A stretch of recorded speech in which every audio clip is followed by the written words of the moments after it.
But finally, Brexit will happen at 11 p.m. on January 31st.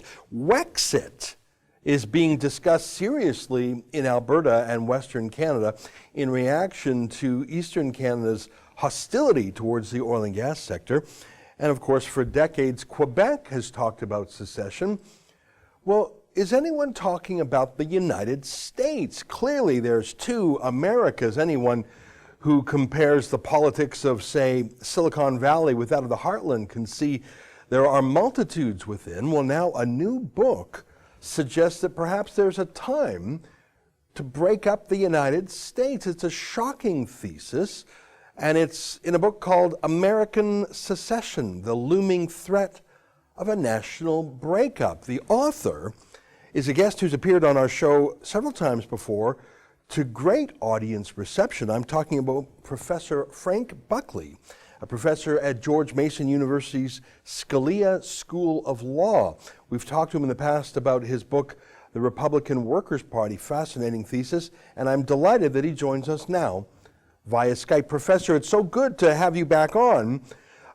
American secession, it would not have come to mind. I mean, America, by so many measures, is a great success. Why do you think American secession is something that needs to be considered? Well, maybe it's because I'm here, Ezra, as a refugee from Quebec. So secession, and I'm originally from Saskatchewan, so secession seems perfectly natural. I mean, it's the history of pretty much the whole world. The whole world is pretty much staring down a secession movement, and we've been immune from that. But on the other hand, we've never been so divided. I mean, we were frankly, I think, less divided in 1860 in many ways.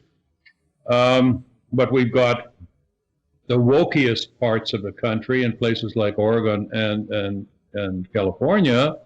And then you've got some more traditional states, like my own used to be that way, in Virginia.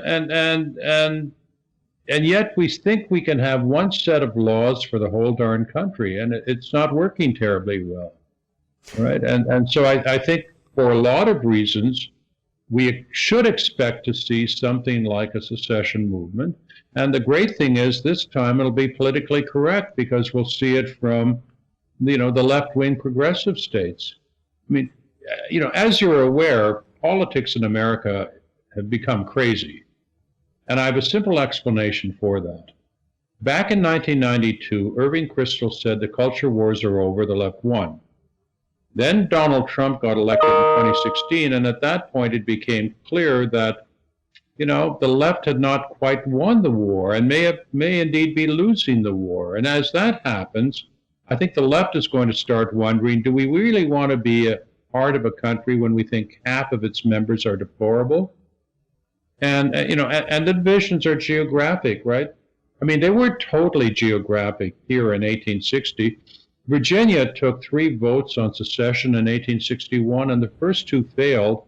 And it was only when Lincoln called up the troops that the third one passed.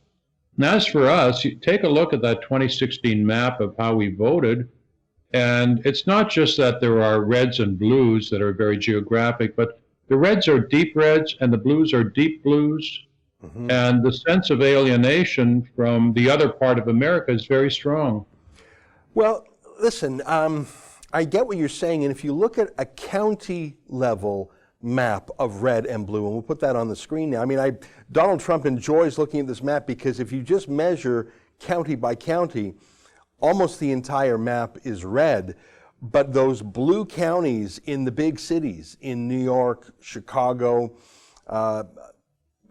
California's cities, especially San Francisco, but also LA, they are geographically small, but like you say, they're extremely liberal. Like, I don't know what the math was in Manhattan, but I'd be shocked if the Republicans got 10% there, and that's Donald Trump's home borough.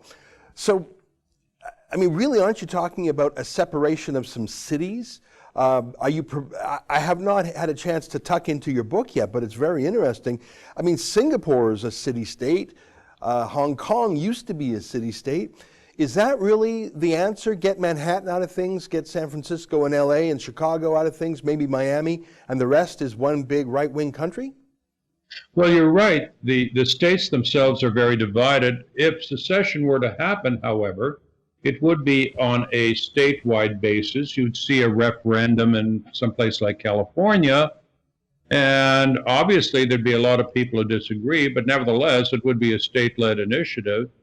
On the other hand, as you note, there are pockets of, unionists in California, for example. So another possibility here would be if California actually proceeded with it, you'll see movements for breakups within a state as well.